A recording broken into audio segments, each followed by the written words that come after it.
Narayanam namaskrityam naram chaivam narottamam devim saraswatim vyasam tato jayamudirayet. Hare Krishna. So once again, we'd like to welcome everyone. I'm glad to see everyone here today. No one's gone to any warm place, but you've decided to come to this warm place. So thank you all for being here. So Srila Prabhupada said that wherever Krishna is, that place is a holy dham. And in the holy dham, jewels are sprouting out of the ground. So I'm so happy to see that at this table, there's jewels sprouting out of everywhere. There's a jewel here. I think it belongs to Goloka. So I thought I would take requests. So instead of coming with a prepared class, I thought I'd take requests. I don't think we often get a chance to make a request for what we'd like to hear on a Sunday class. So does anyone have any requests that they would like to make? Some topic they would like to hear about? Yes. The churning ocean. Why is that? Why do you do that for? The churning ocean. The churning I know what ocean. I work in all of it, but what's the purpose of that? The real purpose of that, the churning ocean. Okay. Any other topics that you would like to hear? Maybe explain the Goloka chart. Okay. Actually, when I was standing over there, I happened to glance over here. I didn't glance above, I glanced below. And I see the material world. And I was thinking that we had January 1st a couple days ago, and many people, they like to make New Year's resolutions. So I was thinking, there is actually a verse, Brahma Bhuvana Loka. So I thought of that verse when I looked at the material world, and I thought of January 1st and many people making resolutions. You know, I would like to do this and I'd like to do that. There's that saying, man proposes and God disposes, because our karma comes in the way of those propositions, or our mind comes in the way of our propositions, and then everything goes to naught. So I thought of that verse. So it's interesting that you asked. I mean, we can touch on Goloka Vrindavan. So what you would like to hear is what the structure of the material and spiritual world, as found in the 5th canto of Srimad Bhagavatam. We just had a Bhadra Purnima campaign, and the goal of that campaign was to distribute as many Srimad Bhagavatams as we possibly can. So the assumption is that everyone who comes to our temples regularly have a set of Srimad Bhagavatams at home. So I'll ask a question. The question is not meant to embarrass anyone or to, it's just a simple, innocent question. How many of us have Bhagavatams at home? Okay, great. So you don't have a set of Bhagavatams? You don't have a set of Bhagavatams? Anybody else? Can you keep your hands up?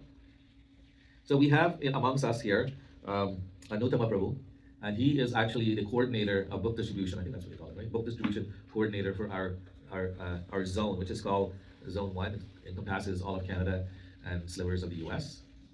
So maybe if you chat with him, he can help you to acquire a set of Bhagavatams.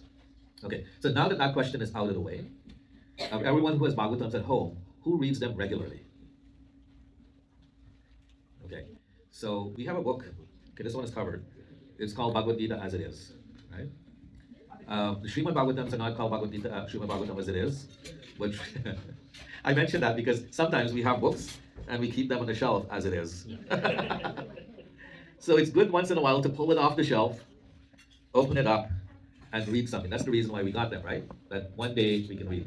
So sometimes it looks like a very daunting task. It's 18 volumes of Srimad Bhagavatam. Who has the time to read them? We have our children to look after, we have to go to work, we have to go to school, we have to cook, we have to clean, we have to do groceries, laundry, you know, the works. There's always something coming up. Sometimes we get an invitation out to someone's home, etc. So many things, so many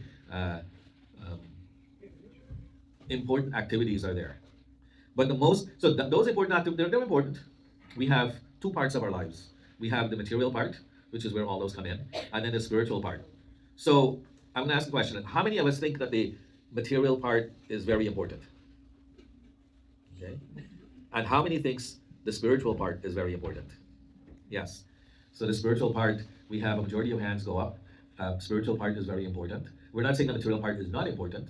There is some importance, but the majority of the importance should be focused on the spiritual part of our lives. Because our scripture, Bhagavad Gita, for example, teaches us of karma and reincarnation. So whatever actions are, it leads to different paths. Either we enjoy the fruits of our karma, which might be good, or we might suffer some of the fruits of our karma. Yes, they are fruits, but they're bad. It's like sometimes you have apples sitting in your bowl on your counter for a while, and you get to the bottom and you go reach for it and your fingers go right through. Yes, so sometimes they're bad, but that's the way karma are. Karma has come in three phases, right? It's the seed form, the fructifying stage, and mature stage. So the seed form are karmas that we have accumulated over lifetimes, and they're yet to fructify. They're yet to, if you think of a seed, you put it in the ground in the summertime, whoever does gardening, they put a seed, and you put water and soil and a little sunlight, as we know from biology or whatever they call it, human sciences class, when we were in grade 4 or something. They teach us to make us plant a seed and watch it grow and record, how many leaves, 2, 4, etc. So we do this, we did this in school, so we know what that is. So some of us may plant. So the karma, the fructifying is where the karma is now materializing. And it materializes into forms, either good or bad, based on our previous actions. And in the mature stages, karmas that we've already experienced.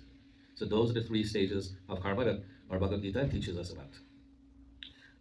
Those karmas propels us into different bodies in this material world. There is, we know again from Srila Prabhupada's teachings that there are 2 types of jivas. There are Nitya Siddhas and Nitya Baddhas. The Nitya Siddhas all live up there at the top of the universe, the top yantra that's up there. Is that what it's called, a yantra? Those forms, they're called yantra. So the top yantra is Goloka Vrindavan Dham. And around the top yantra, we're not seeing them. There are many Vaikuntha planets. So this is a very focused picture. So it doesn't show the Vaikuntha planets. So it explains in our scriptures that the spiritual world is so vast. It's incomprehensible how vast it is. There's no limit. We can't put a limit, right? If I stretch my arms out like this, there's a limit on this side, there's a limit on that side, right?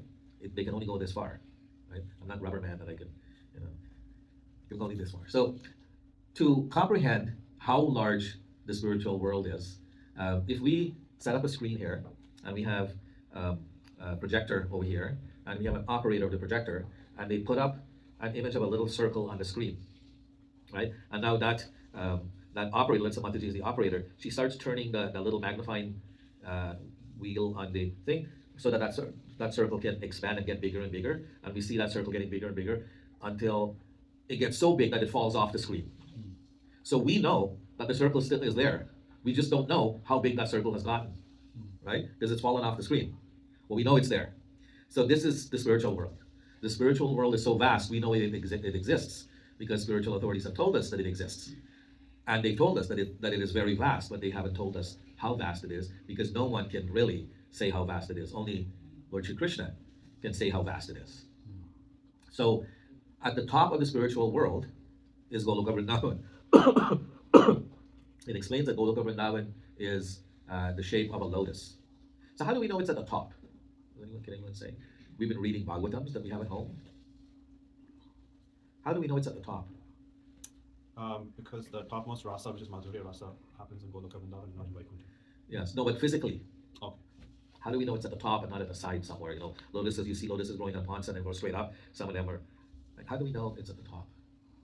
Yes. Because Krishna resides in Goloka, not in the planets. When Krishna is the supreme personality of Godhead, it has to be the topmost. Yes. No, but physically, how do we know it's at the top? So Srila Prabhupada told us that the material world is a perverted reflection of the spiritual world. So the material world is structured like the spiritual world, right? And in the material world, we know for a fact that Satyaloka is at the top. Brahmaloka or Satyaloka is at the top. So logically, if the material world is a perverted reflection of the spiritual world, it means that the structure is similar. So Goloka Vrindavan will be at the top. It's the topmost planet. Krishna resides there. Madhurya Rasa Leela is everything is happening on this topmost planet. Now it explains that around the spiritual or Goloka Vrindavan are many other planets are called Vaikuntha planets. We also know, anyone knows what Vaikuntha means? The word Vaikuntha. Yes. So material world is called Kunta, a place full of miseries. That verse I thought of earlier.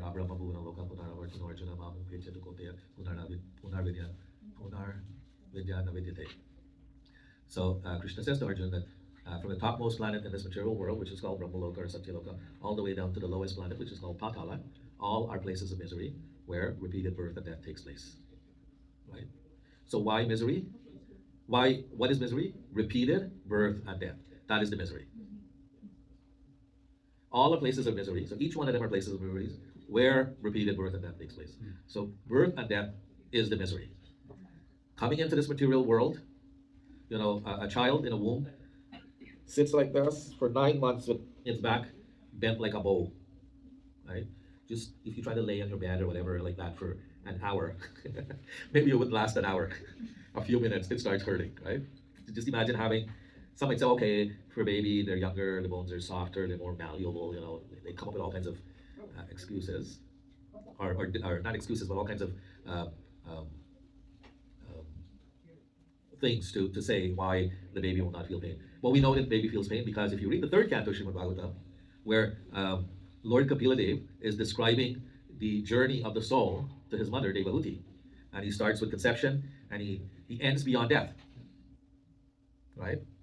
So this is actually a good, sometimes we don't hear this message. Other times, maybe if there's a death and you go to a wake, somebody might read Garuda Puran or something where it also gives this description. But we don't hear it very often. And we don't know what happens and what we can do to alleviate that, or to avoid that, or to lessen what happens. Does anyone know, okay, let's say someone dies and there is some punishment that the prate has to go through. Do we know if there are ways that we can help that departed soul? We, the living? Anyone knows? Shraddha?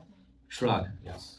So if we read in the third canto of Srimad Bhagavatam, Lord Kapila tells his mother that the prate is arrested by the agents of Yamaraj, and they're dragged through different grades of hell on their way to judgment.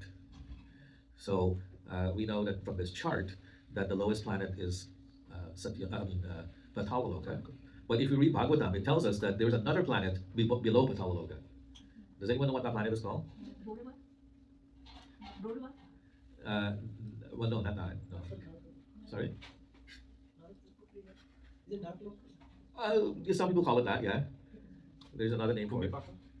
No. So let me give you a hint. It's a heavenly planet, but it's way down there below the... Who sits on heavenly planets?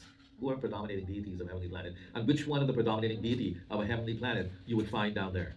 Oh, Indra. Who? No. Yamaraj. He's sitting on Yamaloka, way down there, just above Dharmadakashaya Vishnu, who is lying at the bottom. So that information is in Bhagavatam. So the prate gets dragged through different grades of hell. It explains that they're made to walk bare feet on hot sand. There are forest fires burning on both sides. There's a hot sun beating down from above. That's one grade of hell they have to pass through. Another grade of hell, there rain is falling, and the raindrops are like giant columns of rain and ice that are plummeting down. And like that, it gives many descriptions. I'll let you read all of them. I'm not going to tell you all of them today, but that's a good homework to do. And so the shroud that is done by the living, the family members that are left, is an offering to Lord Vishnu, asking, my dear Lord, please help this soul that's on its way, make the journey a little lighter, make it a little better. So what we do is there's like a 12 or 13 day period where technically you're supposed to offer one pinda every day for all those days. Some people don't do it every day. They wait till the 10th day and they offer some pindas, and then they wait on the 12th day. And there's some kind of controversy. Is it the 12th day or the 13th day? So the pindas are meant to make up the body of a prate. And the prate is the size of a thumb. Prate is basically the soul traveling in a subtle body, right? Going for judgment. Unless he or she's going the other way, up to Goloka, and that's a whole different thing. So in some people on this earth, depending on where you're from, all of this comes from India. So where you are from India, what your background is. So on the 10th day, they might have a priest come over and they will do some shroud, and they will have like an umbrella, a lamp, a pair of shoes, a raincoat, or whatever, clothes and all that they give to this priest.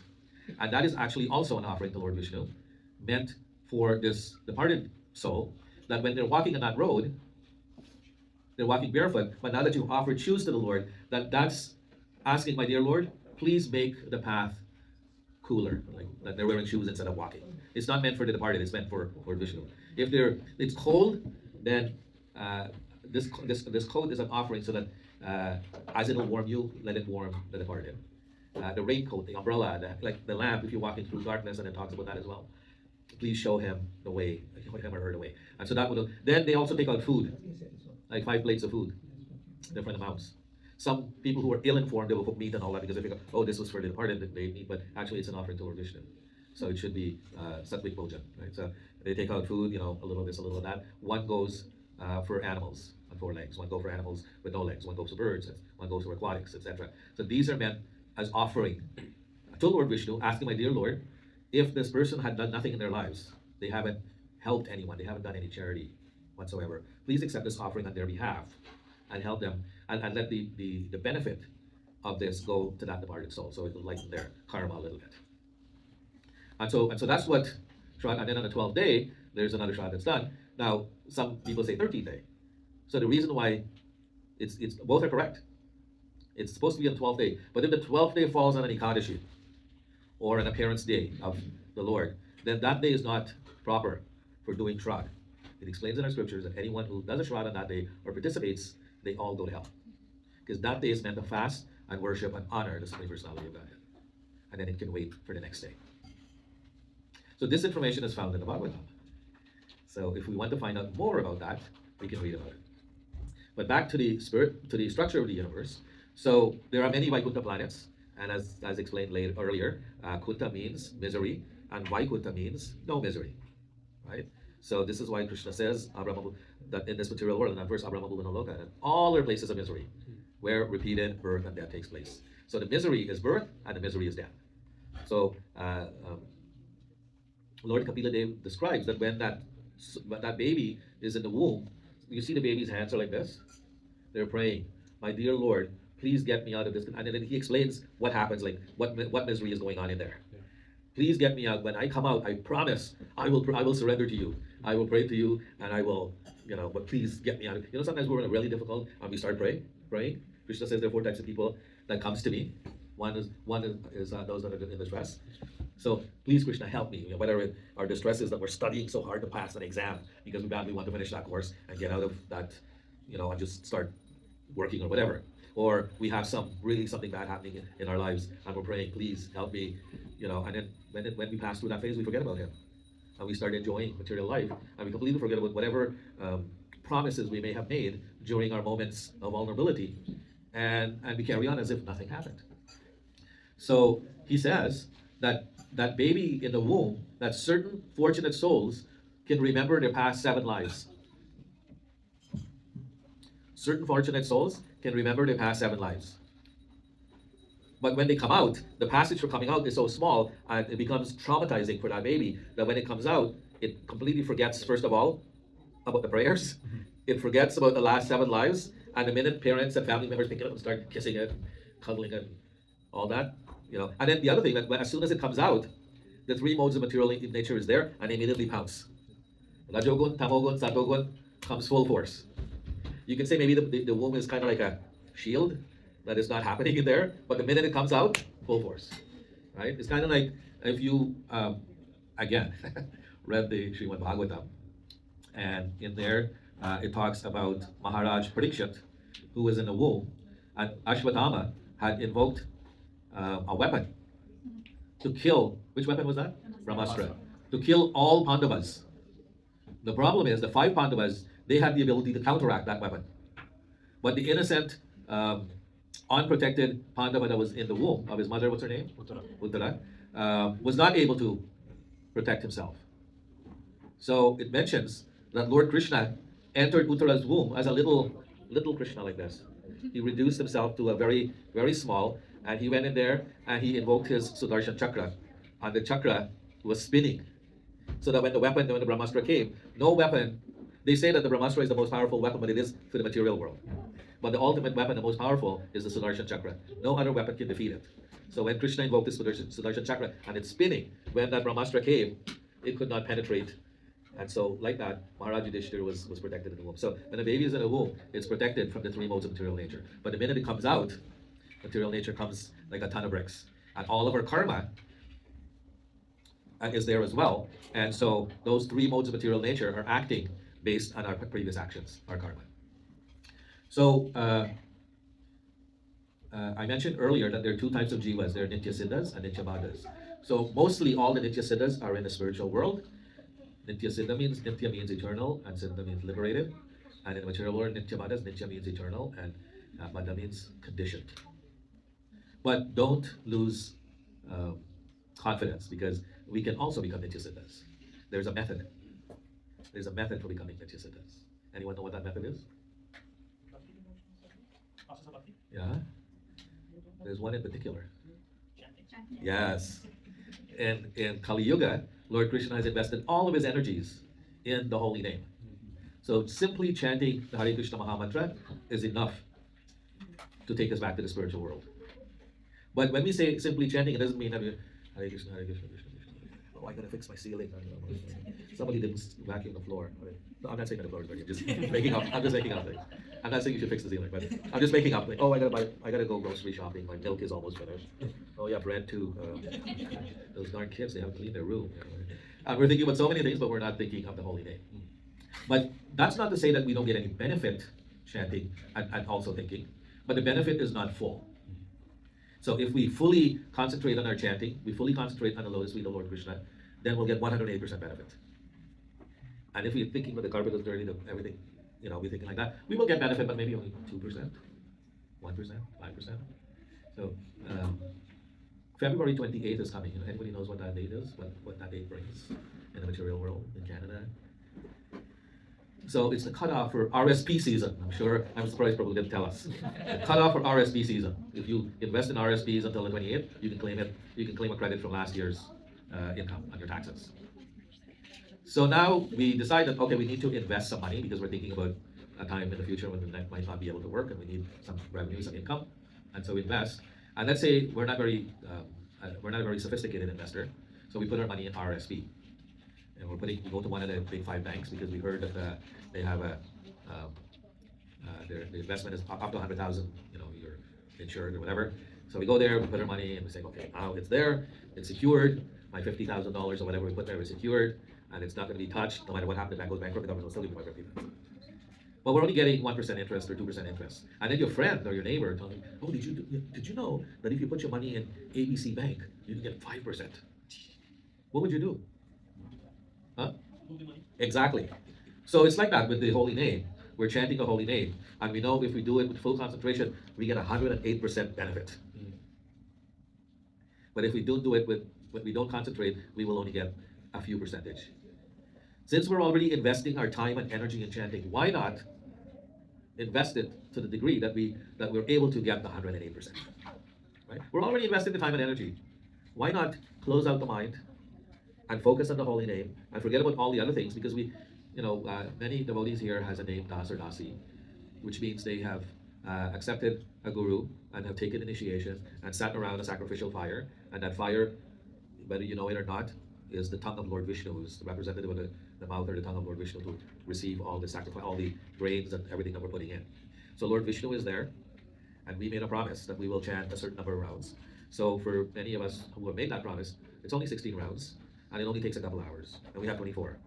We have 24 hours to kill, and we have 2 hours that we've made a pledge that we will chant the holy name.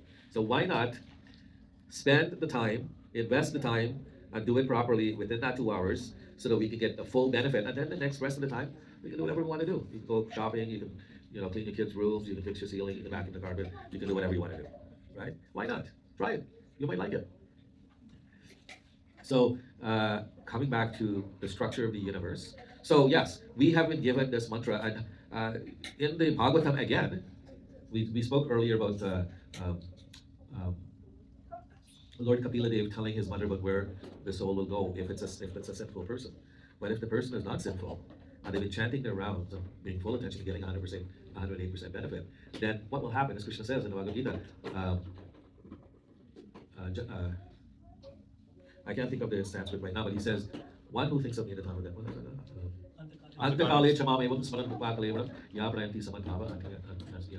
He says, one who thinks of me only. Use the word one who thinks of me only at the time of death. Not me, but One who thinks of me only at the time of death will come to my transcendental abode, O Arjuna. And then in the very next shloka, he says, and whatever else they think of, that's what they'll take. So as Nitya Buddhas in this material world, we have the ability to simply chant the holy names of the Lord and train ourselves that all our activities are meant to please Him and His devotees. And if we're able to do that, then we can go back to the spiritual world at the end of this life, and we get transformed from Nitya Buddhas to Nitya Siddhas. Now, I mentioned earlier that most Nitya Siddhas are in the spiritual world, but there are some in the material world.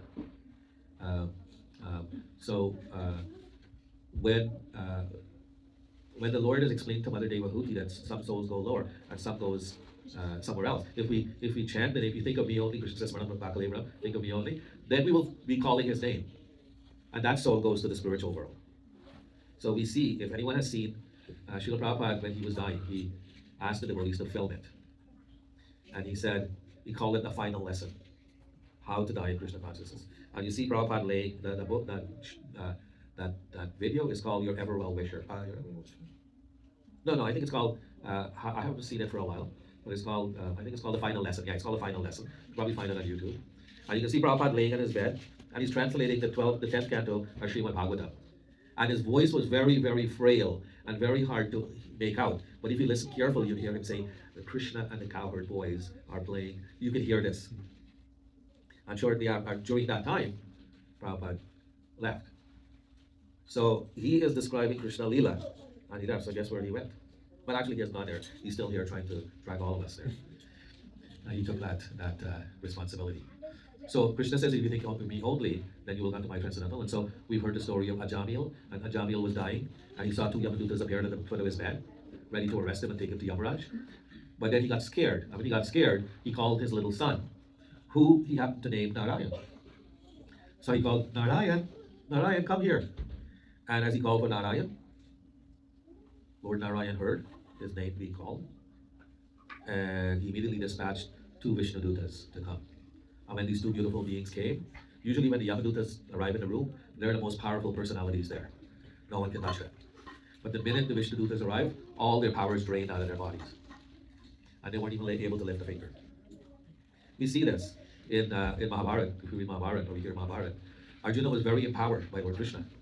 And after he heard that Krishna left this world, he went to Dwarka, and then the unthinkable had happened. Krishna had wound up his pastimes, and he had gone back to the spiritual world. And Arjuna was very despondent. He was coming. And when Krishna left, Kali Yuga began. And when he was coming, he saw some dacoits molesting some women on the side of the road, and he tried to help, but he was totally powerless. He couldn't even lift his Gandiva bow any longer. So when the two Vishnudutas arrived, the two Yamadutas became totally, all their powers drained out of their body. They couldn't lift a finger. The Vishnudutas escorted. So this is the two things that happen. When Yamadutas come, they arrest you, and they drag you through different grades of hell to the bottom where Yamaraj is waiting to tell you what you've done, remind you of what you've done and what happens next, what body you've prepared for yourselves. We have prepared for ourselves.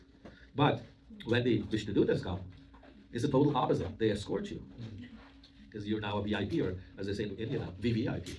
You get escorted to the spiritual world on a viman made out of flowers, and you go to Goloka Vrindavan. Now, all these Nityasiddhas are sitting there. There are a lot of Nitya Buddhas that are ready to take birth again, and they can't take birth in the spiritual world because we're not entitled to take birth in the spiritual world if we have all this baggage with us called karma. So the Lord is so kind. He assumes the form. There are three Purusha avatars: Karunadakashai Vishnu, who is also known as Mahavishnu; Garbhudakashai Vishnu, who we see is laying at the bottom of the universe on an Anantashesh; and there's Kshirodakashai Vishnu, who is lying on the ocean of milk in Swetadweep. So these are the three Purusha avatars. So Mahavishnu, or Karunadakashai Vishnu, now is carrying, he's the only male that has a womb. And his womb is impregnated fully, well, not impregnated, but full of Nitya Buddhas, all these souls that are meant to take birth in the material world.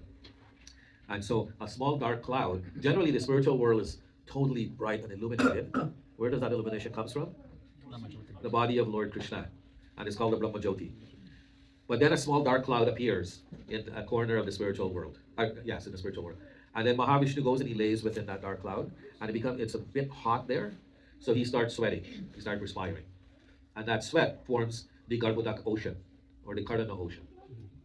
And it's also the source of Ganga, the river Ganga, but that's a whole other story. So from there, as he lay there within, and so we can see that towards the bottom, you see the dark clouds, and you see Mahavishnu is lying in the water, and you see a lot of yellow bubbles.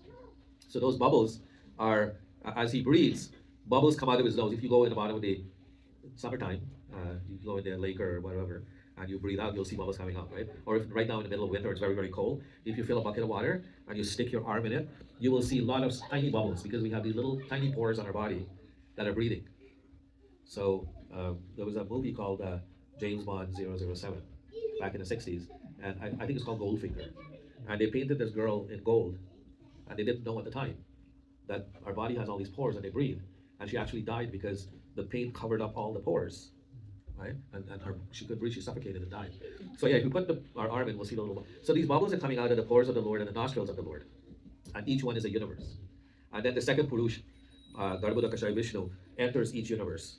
And you can see him in one example in the bottom there. And that's a material world.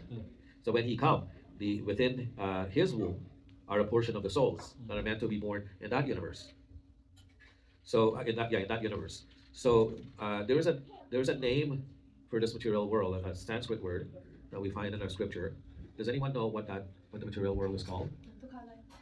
Yes. So Durga. Durga means prison. And then the Lord expands in his Mahamaya feature and assumes the form of Durga Devi. So every prison needs a warden, and she is the warden. So her name is Durga Devi, and the prison is called Durga. And so we're all imprisoned here in this material world. And the only way we can get out is in Kali Yuga, is by chanting the holy names of the Lord. So just going back to the story of Ajamil, when he was escorted to his real self, his soul was escorted to the spiritual world, the two Yamadutas went back empty-handed to Yamaraj. And Yamaraj said, "What happened? Where's the prisoner?"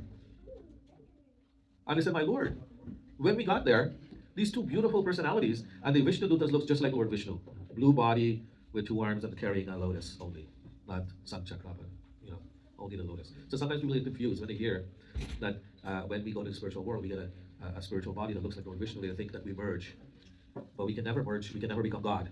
They think, okay, we become God. We can never become God. There's only one God, and his name is Krishna. We become God-like, or we become godly, but we can never become God. We get a body that looks like his. We have powers, but not to the extent that he has. And so they asked him, and then Yamaraj said, then they explained to Yamaraj what happened, and Yamaraj said, "Okay, I have another criminal. I want you to go arrest." And he said, No. What happened? Like, we've never seen these beings before, and we lost all our powers when they came. And then where did they come from? And then Yamaraj smiled and he said, "Oh, they were sent there by my Lord." He said, "Your Lord? What do you mean your Lord? You're God." Yeah. He said, "No, this job was given to me by someone, and he's the one that sent for them." So Yamaraj is a Nitya Siddha. When the material world was created, the Lord calls some of the devotees that are some of his devotees that are living in the spiritual world and said, "I have a job for you. I've created this material world, and I need somebody to run the affairs. So can you become Yamaraj?" So Yamaraj is actually a post, right? Can you become Brahma? Brahma is actually a post. What's Brahma's name? Swayambhuva. But his post is called Brahma, so they call him Brahma. Like somebody becomes president, he has a name, but they call him Mr. President, right? Or Mr. Prime Minister, whatever. So all these posts are there for Brahma, Agni, Vayu, Yamaraj, like all these posts are there, and they're given out to Nitya Siddhas who come here. They manage the universal affairs of the Lord, and then when Mahavishnu exhales, all these universes are created. When he inhales, 3 seconds later, they all get destroyed and go back into his body, and then he exhales again, and humans are created, and like that, the cycle is going on until hopefully there will be no more Nitya Bandhas, and that he wouldn't need to create a material world anymore. Not be a long time. So all these personalities, all these Nitya Siddhas are in this material world, and they're running the affairs of the material world for the Lord. And so when Yamaraj told the Yamadutas this, they said, "Well, how do we know?" And so Yamaraj said, he said, "Swayambhu Narado Shambhu Kaumaro Kapilo Manu Pralado Janako Bhishma Baliro Vayasaki Vayam." He said there are 12 Mahajans, 12 spiritual authorities in this universe, and of the 12, I'm one of them.